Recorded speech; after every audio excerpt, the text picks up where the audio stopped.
Na Badnji dan u Donjoj Dubici velike pripreme za proslavu Badnje večeri i Božića. Desetak nekadašnjih komšija zajedno peku božićne pečenice. To je, kažu, novija tradicija koja ih, iako žive u susjednim opštinama ili evropskim zemljama, vezuje za rodno selo. Tradicija traje već 10 godina najmanje. Okupila nas jednostavno ta naša raseljenost. Mi ne živimo ovdje, živimo na okolnim opštinama, živimo po Evropi, po svijetu. Naši ljudi dolaze za ovaj datum. Ovo nas skuplja ovdje selo i jedini je dan u godini kada smo svi ovdje. Došao sam ovdje za Božić i ove praznike da ispoštujem svoju familiju, svoju rodbinu i svoje selo. I svake godine dođem da se radujem ovom danu. Puno znači zato što vidiš familiju, rodbinu, decu, osjećaš se, ne znam, srce ti bude puno, veliko kako si došao u svoje rodno mjesto i svoje selo. A tamo smo u tuđini. Novo vrijeme donijelo je male varijacije u običajima, ali su osnovni elementi proslave Božića uvijek isti. Unošenje badnjaka u kuću, badnje veče, česnica, položajnik. Išlo se po badnjak. Na badnjicu ujutru se išlo, zapravo uveče od 5 sati krene se, pa ovdje se osjeće badnjak, pa se onda nosilo od kuće do kuće koji su mi kao djeca što smo bili tako i domaćina pozivali i oni su, donesemo badnjak i oni posipaju nas žitom i tako nešto i čestitamo badnjak i oni dadnu neke poklone i tako je to bilo.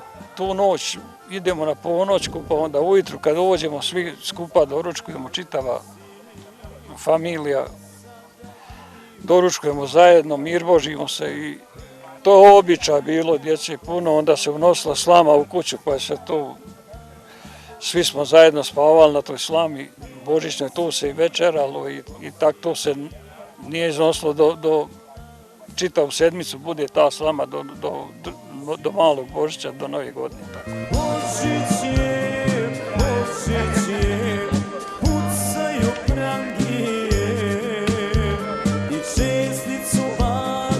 Prema starim srpskim običajima Dubičani su usjekli badnjak koji je nalagan nakon večernje liturgije. Svi su bili jedinstveni u pripremi velike trpeze ljubavi kojoj je prisustvovalo 300 zvanica. Za najmlađe su bili pripremljeni božićni paketići. Dubičani koji imaju mogućnost su pomogli finansijski, uvijek pomažu, svake godine se neko novi javi.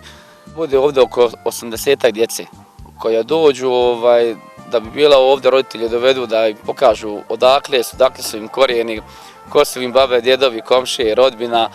Dođu malo mi na taj način pokušavamo da ih malo privolimo tim nekakvim sadržajima iza njih. Bitno nam je da su oni tu, bitno nam je da znaju odakle su, ko su, odakle potiču i da ne zaborave svoje selo. Na Badnji dan su domaćice pripremale jela za 2 trpeze, Badnje veče i Božić. Petri Minić je u spremanju raznovrsnih postnih i mrsnih jela i poslastica pomogla kćerka. Na Božić se uz obaveznu česnicu i pečenicu u Dubici sprema i pilav, koji Petra kuva po receptu svoje bake. Pravimo pilav od rižoto, kako ko kaže, to po običaju, tek tak malo. Ovdje u našem selu tako je, to se uvijek pravilo to. To se stavi u džigerca, kokošija, malo piletne, malo govedne, malo ono šta imate mesa, kako svega pomalo, malo riže, vrlo malo, to bude jako ukusno. Mislimo pogaču, to je pogača ne sa kvascom, to jedino pravimo sa kiselom vodom, tako i pecivo stavimo, napravimo veliku česnicu, to se obredi, pravi se novčić, se stavi unutra i to se lomi kad se obred pravi. Lomi ko nađe, da u crkvu, to je sreća za sve, a za njega pogotovo.